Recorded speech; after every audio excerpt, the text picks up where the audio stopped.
Hello everyone, and welcome to the first introduction video for Bronco Trail Guide.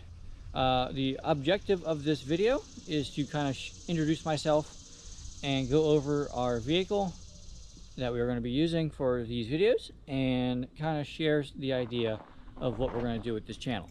With that being said, let's go ahead and get started. My name is Jesse. I am out of Pennsylvania. Very peaceful place to be. Nothing too crazy happens around where I live. We do have some trails and stuff like that, so I do enjoy going out and actually doing it.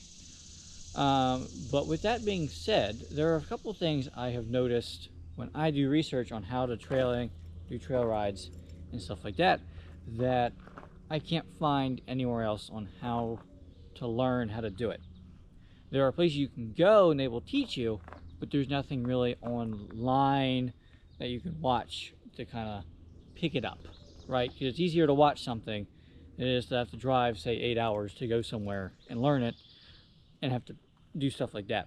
So, with that being said, that is our objective for this channel, is to kind of teach each other how to operate on trails, how to overcome different obstacles. For example, you have rocks, river crossing, stuff like that.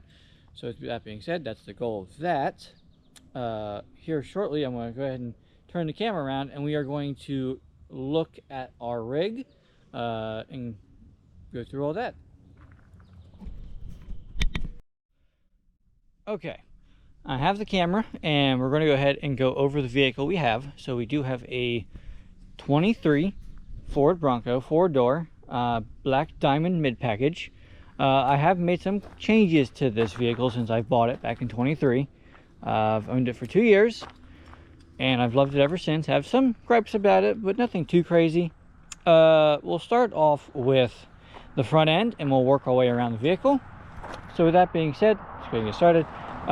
So originally, the Bronco I owned, or the original bumper it had, was the capable front bumper. So the capable front bumper is moddable to an extent. Obviously, it has fog lights, it has your tow points, it has stuff like that, your D-rings to grab a hold of if you need to get towed out somewhere, and stuff like that. It's made of steel, so it's not no cheap plastic, and it's not going to just bend and break easily. But I recently, a couple of months ago, switched it to the modular front bumper, which you see here.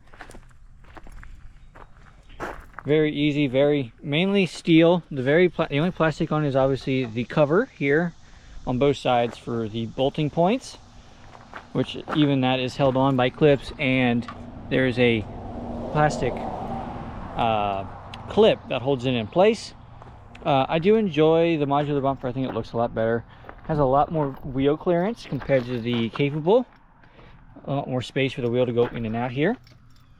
You can attach mods such as a winch and stuff via these bolts on top of the bumper.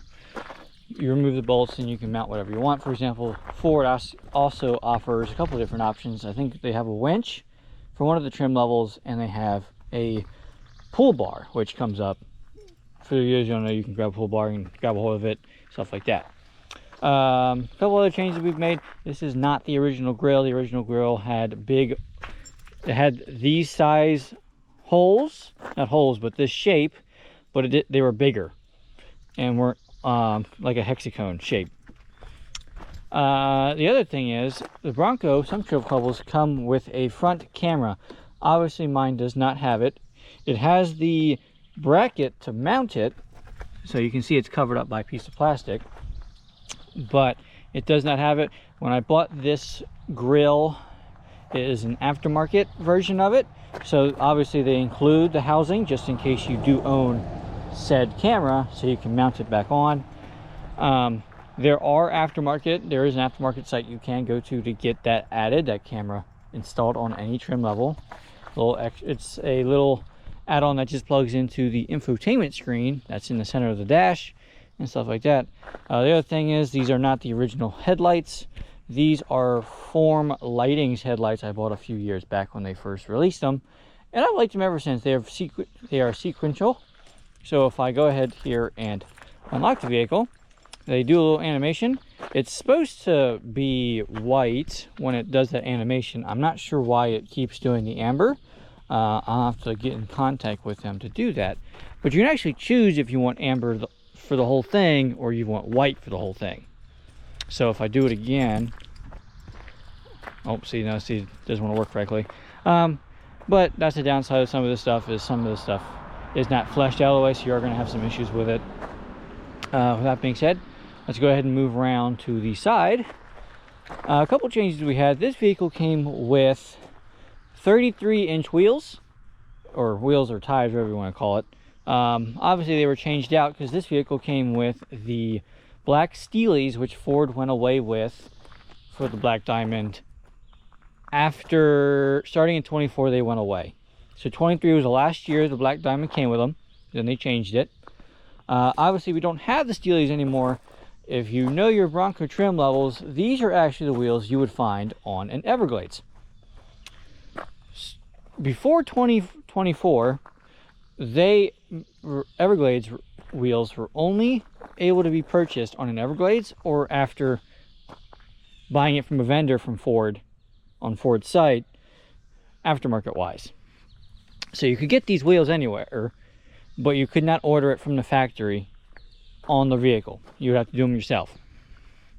The tires are not the original either. These are 35s compared to the 33s, and these are Goodrich compared to Goodyears.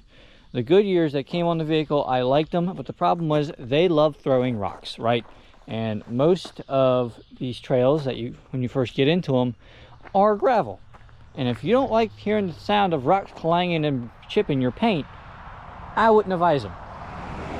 Period. Because they love it. I switched to the KO3s when a couple years or a couple months after they came out back in the last fall, and they've been actually really good. I've enjoyed them a lot.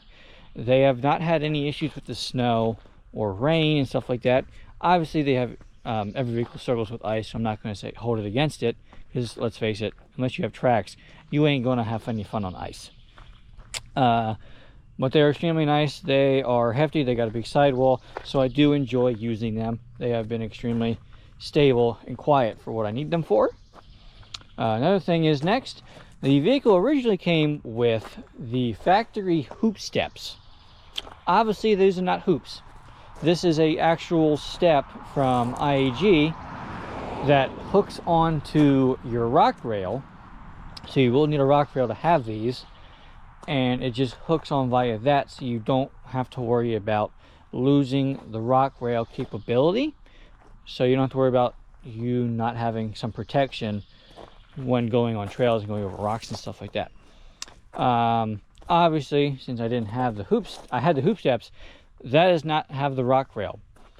So my folks actually took that because they own a 22 Bronco, and I took their rock rails and have that put on. And they traded me with the steps. The next thing, we'll move on to the back here. Nothing too crazy with the back. I have it opened up because I was doing some stuff in the back recently. So no mods changes back here, other than maybe some tips I'm going to go over. The one thing that people don't know quite well with the Broncos is there is a little bit of an issue with the taillights that Ford offers on these vehicles. So there's two different taillights you can get from the factory. You can get hydrogen taillights, or you can get LEDs. These are the LEDs. This vehicle did not come with LEDs. This was a hydrogen base model lighting system. So the fronts were hydrogen LEDs, kind of a hybrid. The back was all hydrogen. It was a simple light bulb, right? Switched them out for LEDs. The problem is, if you don't have them originally, the wiring is not going to be correct for the turning signal. So for hydrogen, the hydrogen taillight housing, your brake light was also your your turn signal. So the red brake light would flash to indicate you're turning. That is the same issue you have with the taillight with the LEDs. The system's going to think it's still a hydrogen, and it's going to flash your brake light instead of using, there isn't actually an amber lighting here in this little section that's not lit up with no color. and that's technically supposed to be a turn signal, but there is wiring missing, or a wire, actually it's just one wire, missing from the wiring harness to the computer in the front under the hood. Obviously you can add it to fix that issue, but that requires you removing most of the trim to get it put in, and it's just too much of a hassle, to be honest with you, to want to do with it. There are some aftermarket options that do give you LEDs, and it plugs into the factory harness and works fantastic. For example, you have Oracle's taillights, which are flush with the vehicle itself, so they don't stick out. And then Form Lighting also just came out with a new taillight that has LEDs and has the special turn signal and stuff like that fits on this vehicle. Obviously, with the base model, hydrogen, if you have the hydrogens, you have to do a little extra work with wiring, because there's an extra wire you have to plug into the tailgate, which isn't too difficult, but still, that is something to be aware of. And if you choose to switch out your taillights, if you own a Bronco, right?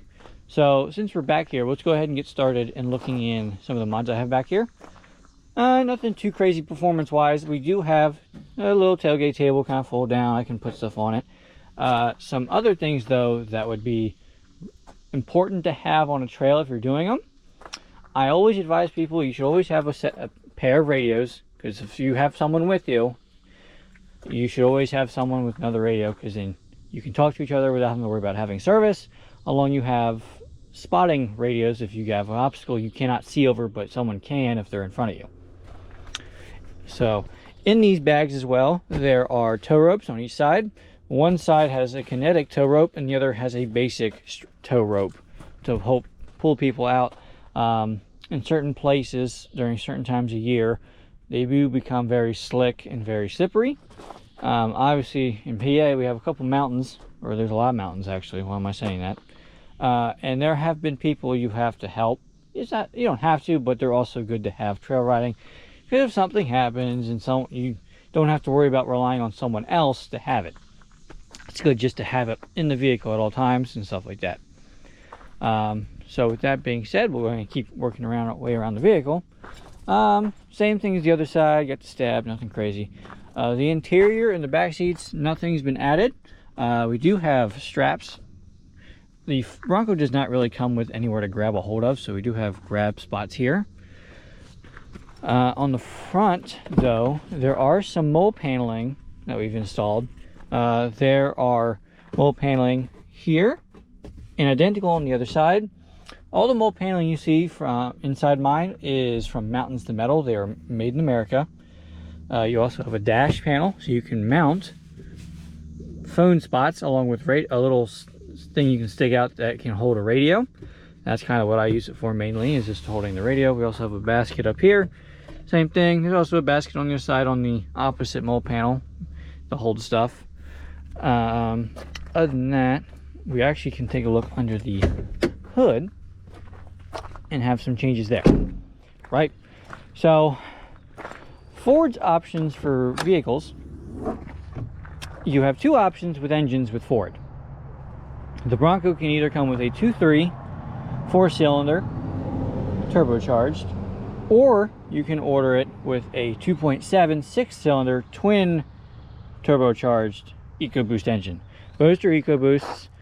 Obviously the V6, 2 extra cylinders with 2 turbochargers. The 4-cylinder only has the one, still an EcoBoost. If my memory is not mistaken, the EcoBoost 4-cylinder and the EcoBoost 6-cylinder, there's only a 30 horsepower difference between the two the engines. The big difference is in your torque. So the V6 obviously puts out more torque than the 4-cylinder, but the 4-cylinder is much lighter, so it actually has a quicker. The best way to explain it is it does have a faster 0 to 60 than the V6 does, because it's much lighter.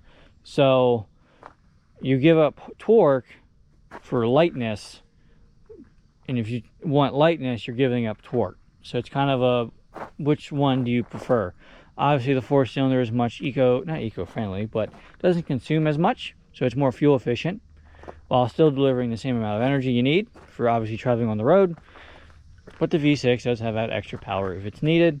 Actually a couple of things I've done in here that are really important. I always advise people to switch the lid or housing cover for the fuse box, because let's face it, you're going to buy something fuse wise for your Bronco that needs lighting. So there's actually some aftermarket ones where you can get a little, it changes the whole thing, but it adds a little wiring thing up here, the little Hellman screws that you can have your wires come out of, so you don't have to worry about kind of tucking them underneath and not looking right. One more mod that I forgot to bring up is we do have Ford's light bar. I've only used it a couple times, not a crazy lot. I do enjoy having it. Doesn't make as much noise as I expected it to, as long as the covers are on. The wiring though can be a little tedious, so when you're doing wiring in these, please make sure you're reading your manual and doing your research on how others have done it, so you can hopefully make your life a little easier when you're deciding to do it. For example, the auxiliary switches that come in the Ford Bronco, if you get that option, have wiring up here underneath this cap that can be a pain to get to, along with one behind the glove box, which is also a pain to get to.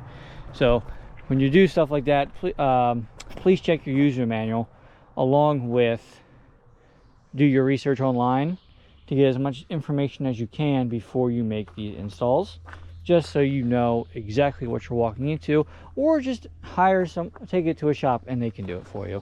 I do know Ford dealerships, most of the one I go to does that work for you for obviously not for free, but they will do the work. Anything Ford accessory wise, they will do. With that being said, this was the introduction and the overview of what this channel is going to be about, and this is the rig we'll be using. If you have any questions, feel free to leave them in the comments, and I will do my best to answer them. And hopefully within a week or two, I can get the first trail video up on the channel, and we can kind of share some knowledge about what obstacles there are, along with how to overcome them. So that being said, hope you guys enjoyed this little introduction, and I will catch you all in the next one.